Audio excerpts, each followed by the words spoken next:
Et Bruno Le Maire est notre invité cet après-midi. Bonjour, ministre de l'économie, des finances et de la souveraineté Bonjour. industrielle et numérique. Vous êtes aujourd'hui en déplacement en Saône-et-Loire. On vous a vu notamment dans une boulangerie. On sait que ces petites entreprises sont en première ligne face à la crise de l'énergie et à ces prix qui augmentent inexorablement. Comment ça va se passer concrètement? Vous dites que l'État va aider ces entreprises? Oui, elle va les aider à passer ce cap difficile. Nous avons ouvert un guichet samedi dernier.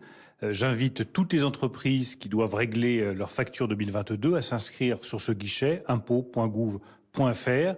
Elles pourront avoir des aides qui iront jusqu'à 4 millions d'euros. C'est très simple, il suffit de déposer votre facture d'énergie et ensuite l'État fera le reste. Et cela concerne toutes les entreprises, les PME, les entreprises de taille intermédiaire et les très grandes entreprises. Mais bien entendu, nous, notre priorité, ce sont les plus petites entreprises. La boulangerie artisanale fait partie des priorités de soutien dans les mois qui viennent. Nous ne laisserons tomber aucune entreprise française. Alors comment réagissez-vous à la dernière déclaration du FMI? Le gouvernement a déboursé des milliards pour soulager les entreprises, pour aider les ménages. Et aujourd'hui, le FMI lui dit qu'il est temps d'arrêter le quoi qu'il en coûte dès l'année prochaine, c'est-à-dire dès 2023. D'abord, oui, nous avons arrêté le quoi qu'il en coûte. Nous ciblons sur les entreprises qui en ont le plus besoin. Et le ciblage sera la règle en matière d'aide de l'État en 2023. Mais ce que dit le FMI aussi, et qui je trouve le plus intéressant, le plus encourageant pour nos compatriotes, c'est que la France devrait avoir une croissance de 0,75% en 2023, là où d'autres pays européens vont avoir une récession. Ce que dit le FMI, c'est que nous sommes le premier pays de la zone euro à avoir retrouvé notre niveau d'activité d'avant-crise. Ce que dit le FMI, c'est que nous continuons à créer des emplois et à faire baisser le chômage. Donc l'économie française, et je pense que c'est la conclusion primordiale à retenir des travaux du Fonds monétaire international, elle résiste bien. Dans cette crise énergétique qui est si dure pour tout le monde, grâce à nos entrepreneurs, grâce aux salariés, grâce à la mobilisation de l'État, l'économie française résiste. Donc nous avons tout lieu de faire bloc face à cette crise énergétique, mais aussi d'être confiants pour l'avenir. Les choses iront en s'améliorant. Monsieur le ministre de l'économie, le gouvernement a décidé de prolonger le bouclier tarifaire. Les factures d'électricité et de gaz seront plafonnées à 15%. Ce que dit le FMI, c'est que finalement, ce bouclier énergétique, il faudrait peut-être lui aussi le cibler vers les ménages les plus modestes. Nous verrons comment nous ferons évoluer les choses, mais ce que ce bouclier tarifaire sur le gaz et l'électricité a permis, c'est d'avoir le niveau d'inflation le plus faible de tous les pays de la zone euro.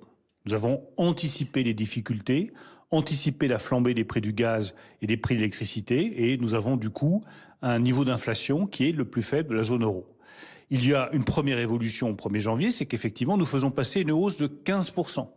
Donc il y a une évolution de ce bouclier. Est-ce qu'il faudra d'autres évolutions par la suite? Nous le verrons en fonction de la conjoncture, en fonction des prix de l'énergie. Mais je le redis, la règle pour 2023, ça doit être un ciblage plus fort des aides pour aider ceux qui en ont le plus besoin, que ce soit les ménages ou que ce soit les entrepreneurs. Mais donc que ce soit les aides pour les PME, que ce soit les aides pour les ménages qui en ont le plus besoin ou encore pour les automobilistes, dans tous les cas, toutes ces aides sont amenées, ne peuvent que baisser avec ce que dit le FMI? Les aides, elles doivent nécessairement évoluer, mais c'est pas parce que le FMI le dit, c'est parce que c'est bon aussi pour l'économie française, parce que c'est plus juste et que c'est plus efficace. Regardez ce qui a été fait sur les carburants. Nous avons aidé tous les Français, quel que soit leur niveau de revenu, avec une remise à la pompe de 30 centimes d'euros.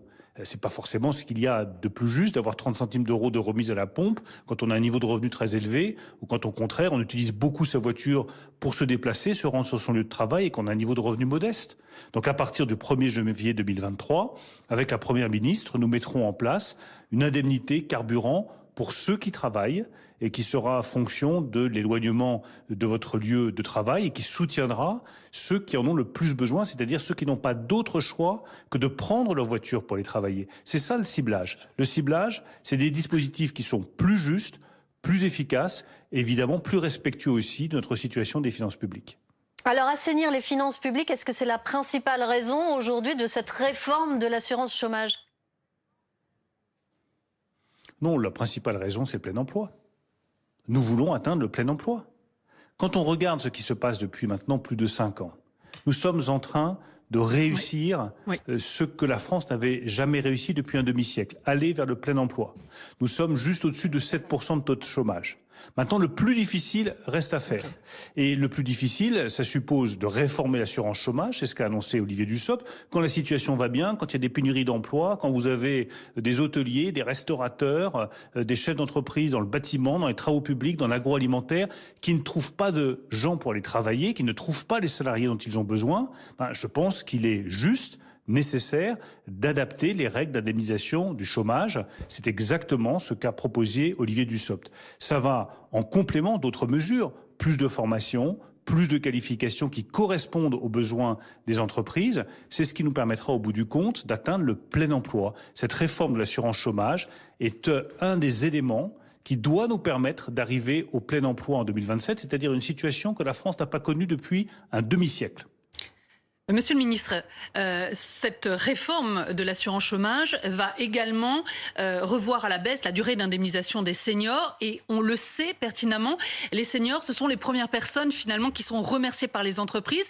Est-ce qu'il ne faudrait pas contraindre aujourd'hui les entreprises françaises à, d'une part, embaucher des seniors et puis, d'autre part, à ne pas se passer finalement des seniors aussi facilement qu'elles le font aujourd'hui?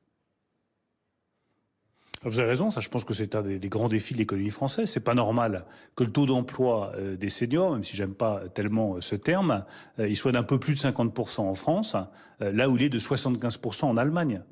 C'est un gâchis considérable. Mais je crois que plutôt que de le lier à l'assurance chômage, c'est à la réforme des retraites qu'il faut le lier. Et je crois que dans le débat que nous allons avoir dans les semaines qui viennent sur la nécessaire réforme des retraites, cette question de l'emploi des personnes de plus de 50 ans est une question fondamentale.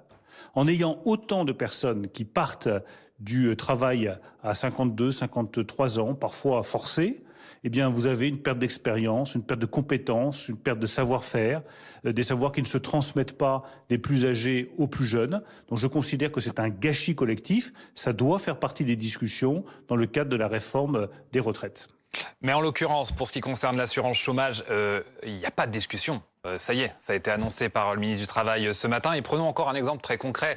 Mais quelqu'un qui arriverait au chômage dans les semaines qui viennent, qui devait atteindre l'âge de la retraite dans 3 ans, vous lui dites finalement que peut-être 6 mois avant de passer à la retraite, avant d'avoir le droit à ses indemnités retraite, il ne pourra plus rien toucher de l'assurance chômage. C'est-à-dire qu'il y aura des mois où il ne touchera rien, et vous comprenez qu'une entreprise ne l'embauchera jamais, hélas. D'abord, il y a eu des discussions. Enfin, Olivier Dussopt n'a pas sorti tout d'un coup la réforme de son chapeau. Il y a eu des longues discussions avec les partenaires sociaux, avec les parlementaires sur cette réforme de l'assurance chômage. Je le redis, moi je pense qu'elle est juste, je pense qu'elle est nécessaire. En plus, elle est souple, c'est-à-dire que lorsque vous avez une période où il y a besoin de salariés, il y a une pénurie de main-d'œuvre, là, il y a effectivement un durcissement des conditions de l'assurance chômage. À l'inverse, lorsque la période devient plus difficile, lorsque le chômage se remet à augmenter, bien là, on revient sur des mesures qui sont plus généreuses. Donc je pense que nous avons trouvé le bon équilibre et que c'est ce bon équilibre qui va nous permettre d'atteindre le plein emploi en 2027. Merci Bruno Le Maire d'avoir été en direct sur BFM TV, d'avoir répondu à nos questions.